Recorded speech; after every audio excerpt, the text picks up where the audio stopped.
Hello, my name is Rod Brackage. I'm the designer, inventor of the Rodzilla Shooting Products T-Rex front rest.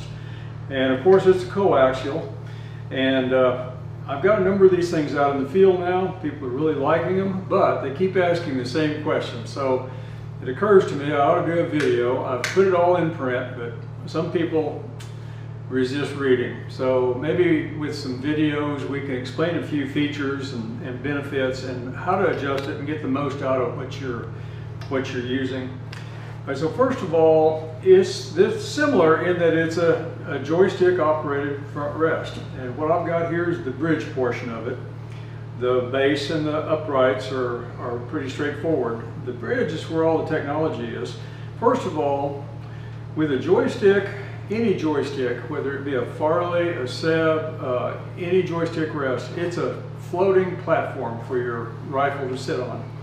What I mean by floating is your weight of your rifle will cause this thing to go down, and so we have to counterbalance it to bring it back up to the center. There's only been two ways of doing that up until now. One is with springs, and one is with Mike Radigan came up with a really neat idea. He extended this shaft out the front, and there's a weight hanging here that causes this side to go up, and you can adjust the weight to counterbalance the weight of your rifle. So it doesn't rely on the springs. It's a good system, but you don't see them on the line because they're heavy, they're cumbersome to haul around to the range. I've got one, I don't use it, but it does work well. So what makes the counterbalance even more difficult with one of the more common rests is there's a lot of internal friction built into the XY block. There's two ways that I've seen. One is square gibs cut into ways, and the other one is a long dowel pin and a V block, and that's the way the Farley does it. And there is a lot of inherent friction. And so because the friction is so high, the counterbalancing springs go through the top and push the top part up.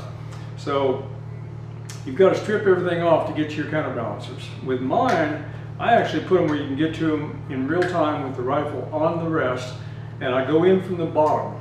All right, so there's two short ones and one long one. And the long one sticks out on the right side. When you're looking down range, you'll see a long set screw sticking out here, and the two in the middle are going to be relatively flush. So let me sit this one down. And one other thing, without any counterbalance, this is what you get. You remove the friction, and I use linear ball bushings. They're very precise, there's no play, and there's no friction.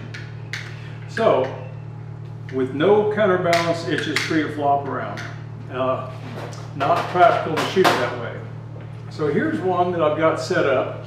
Again, this is to get you oriented. This is the way you'd be looking down range. The top mounts to here. This happens to be one of my roller tops for F-class. I've also got a sandbag IBS version, but anyway, it sits on here. All right, so the gun is sitting here, and so I set this up for about a 15-pound weight. If you take a 22-pound F-class rifle and put the forearm on a scale, you're going to be looking at 14 to 15 pounds. So you'll notice these two screws, the way you get them, and I tune every one of these. I build them by hand. I tune them for a 22-pound rifle, unless you tell me different. So you'll see two of the short set screws here in the middle.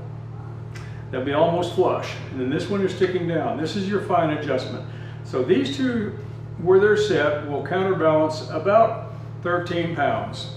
So this is what makes up the 15 to where our handle lands in the middle. And in a minute we're going to do another video. I'm going to show you with the gun on it how to adjust it using these three screws here in the front, and then this little secret hole up here on the target side, right under the forward bearing boss. This hole allows access to a bearing, and that's where you adjust your tension, where this handle will stay put once you're in balance.